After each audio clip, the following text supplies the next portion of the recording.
Hi, this is your TurtleArt guru. In this video, I am going to teach you how to draw a hexagon using repeat block in TurtleArt. We have already learned about the repeat block in our previous tutorial. To draw a hexagon, we need to use repeat, forward and right blocks. So let me go to the flow section and drag the repeat block to the workspace. Set its number to 6. This means the repeat block is going to repeat the command 6 times. I already explained in the previous tutorial, you can change the number using your keyboard.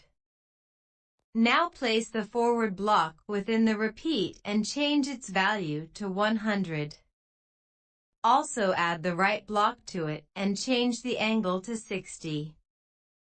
Execute these blocks using Magic Wand. This is how we draw a hexagon using TurtleArt. Kudos guys! Now try yourself and keep practicing.